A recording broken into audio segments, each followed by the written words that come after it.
Welcome to the Allen Eagles Fans Club AEFC Finally Friday Football Podcast for 2018, Week 3 of 16.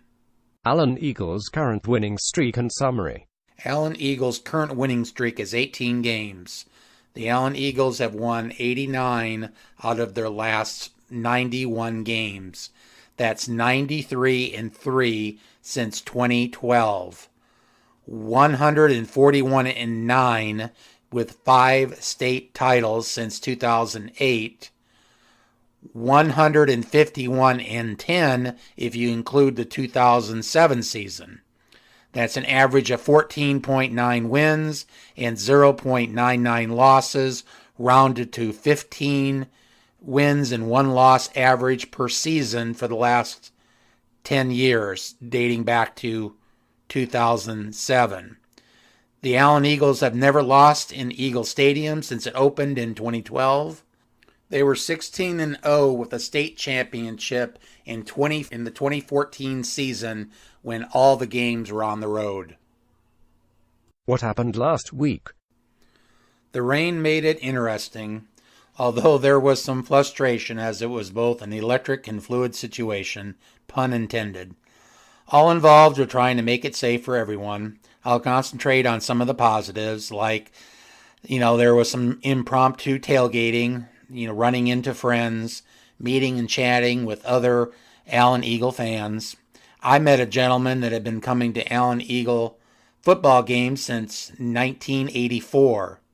The fan attendance ended up being good despite the late start and the wet conditions. Halftime was very interesting, but potentially scary at the same time. A lady from the east side got down onto the field and worked her way through the band to pose to the Allen fans. She worked her way back to the other side, but it got difficult when the band was moving in all different directions. I'm not sure, but I believe she bumped into 1 or 2 band members. I'm curious to hear what was going through the band members' heads when all this was unfolding. The east side whooped it up as she tried to return to her seat. I saw they did escort her out of the stadium. I spoke with security after the game, and they also pulled her friends that she was sitting with. Since Utah East was hosted by Trinity High School and Trinity's game was Saturday, many of the East fans could have been from Trinity supporting East. An East assistant coach graduated from Trinity a few years ago, and with the similar Polynesian backgrounds was why there was a connection with Trinity.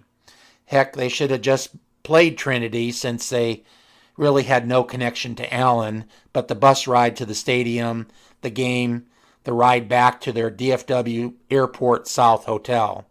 Certainly not in the spirit of Allen hosting out-of-town opponents from past years.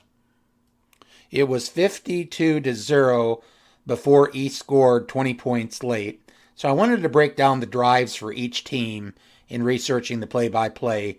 So I'll do Utah East drives first, tracking their first downs. Drive 1, there was a 15-yard run by Tutu Span, so they had 1 first down and then a punt. Drive 2 was a 3-and-out. Drive 3 was a 3-and-out. Drive 4, they got a first down on an Allen Eagle 15-yard penalty, and then they had to punt. That was then the end of the first quarter. Drive 5 were all runs. They got 3 first downs, and there were 3 timeouts during the drive. They got to the Allen Eagle 29, but we held them on a 4th and 12. This was by far their best drive of the night, and considering the remaining game, it may have taken the wind out of their sails. It was 21-0 with the Eagles winning at the time. Their drive 6 was a 3-and-out. Then it was halftime. Drive 7 was a 3-and-out, but after a fumbled punt return by Allen gave the ball right back to East. So their drive 8 was a 3-and-out. Their drive 9 was a 3-and-out, and that was the end of the third quarter. Drive 10 was a 3-and-out. At this point, the score was Allen 52, Utah East 0, and East had 5 first downs. Drive 11, they had a run of 14 yards and a 49-yard pass for touchdown. Note that East still had mainly starters, and Allen was playing generally their fourth team. Drive 12, they had 2 first downs and a 27-yard pass for a touchdown. Note East was playing their second team quarterback on this drive. Drive 13 was with 7 seconds left, and they had a touchdown run of 80 yards as time expired. Note, Josh Parker, who scored the touchdown, is a starter. Now for the Allen Eagle drives.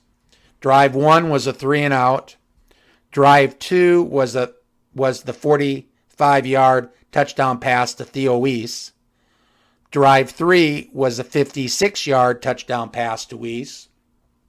That was the end of the first quarter. Drive 4 was a 40-yard touchdown run by Selden Manning. Drive 5 was a 42-yard Manning run.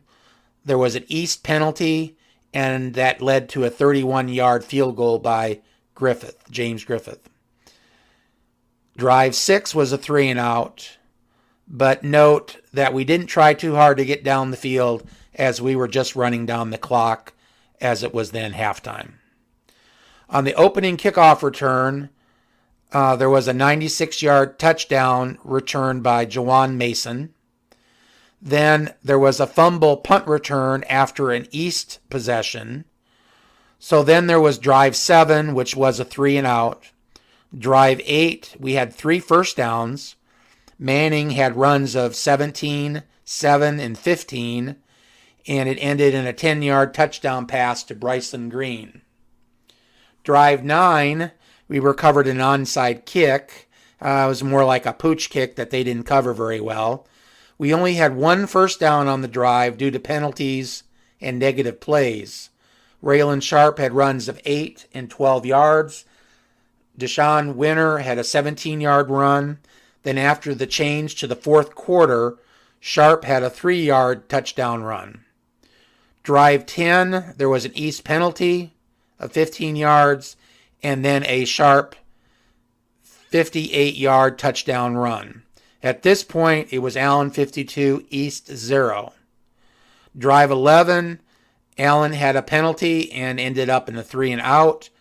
Drive 12 was a 3 and out. The final score was Allen 52, Utah East 20. What's ahead? The Allen Eagles play the Coppell Cowboys at 7 p.m. September 14th at Buddy Eccles Field. It's the 5th matchup in 7 years with Coppell, with Allen having taken the last 3 meetings all by double digits. Coppell always plays Allen tough.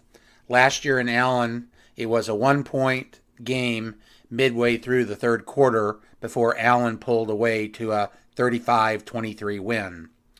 Coppell does, however, hold the distinction of being the last team to defeat Allen during the regular season, dating back to a 27-24 overtime decision in 2012. That started the Kyler Murray era, and he became the full-time starter that led Allen to 42 straight wins before he graduated. Buddy Eccles Field can be a tough place to play.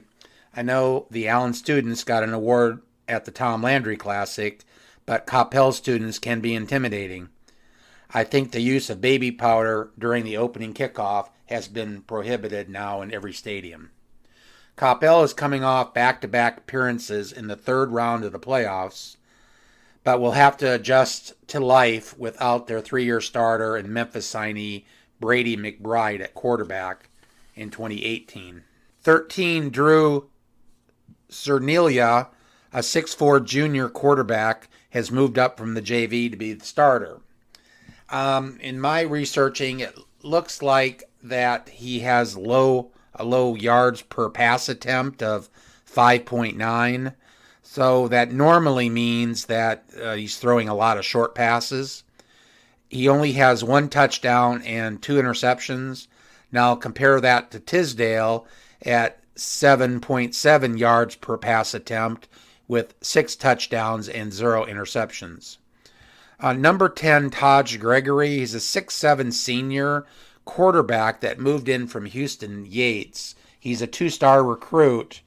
So far, there's no stats on the season, but I wouldn't be surprised if he might see some action, especially if Coppell falls behind early.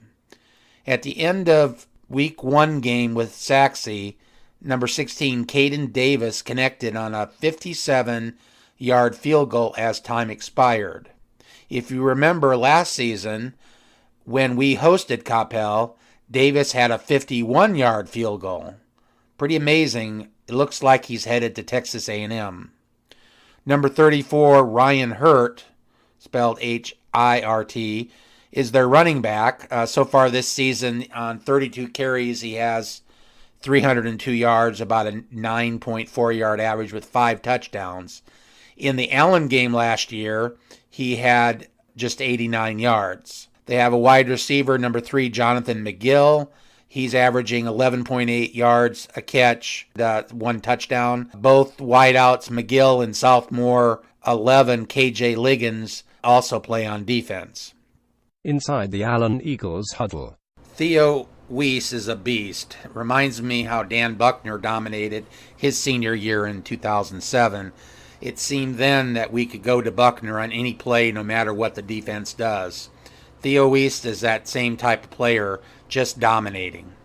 Nice to see 19 Bryson Green getting a touchdown catch. I would like to see more wide receivers getting significant catches, as teams will be heavy on doubling and triple teaming Weiss. Selden Manning looked great as a starter at running back, next man up. Andrew Henry should be back in a few weeks.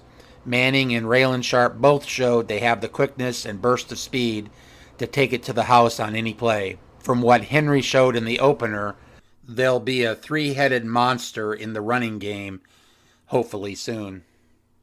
Game predictions. The prediction this week is Allen 45, Coppell 10. Referee, what's the call?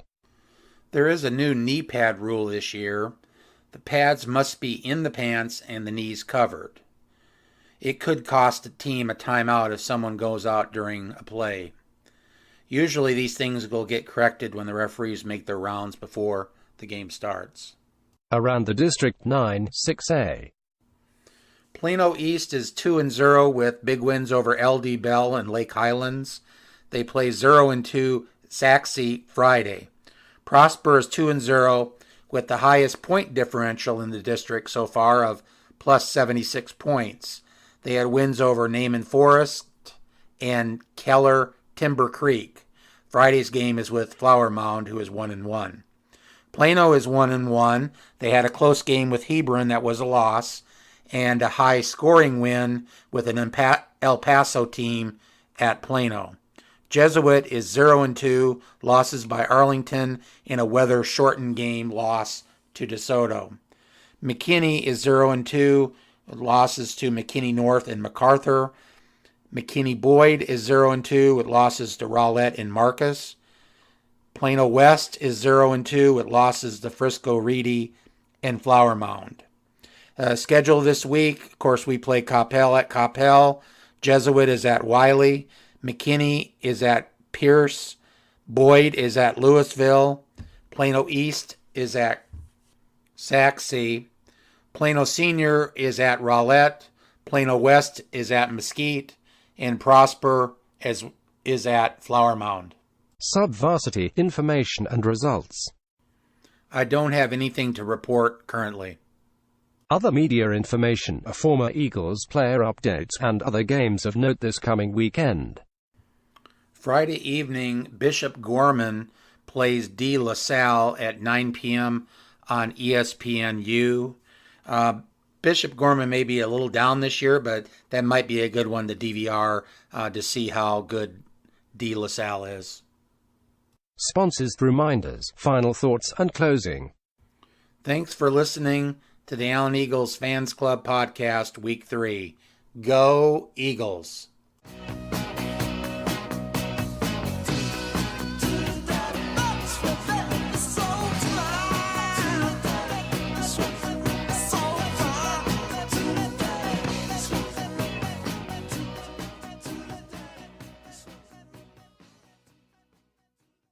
This podcast is for the enjoyment of the Allen Eagles Fans Club and its listeners. We are not associated with Allen ISD, Allen Athletics Program, or have any direct knowledge of what is presented in this podcast. We gather information from public media, watching practices and games. The information presented in these podcasts are subject to change, error, and the opinion of the Allen Eagles Fans Club.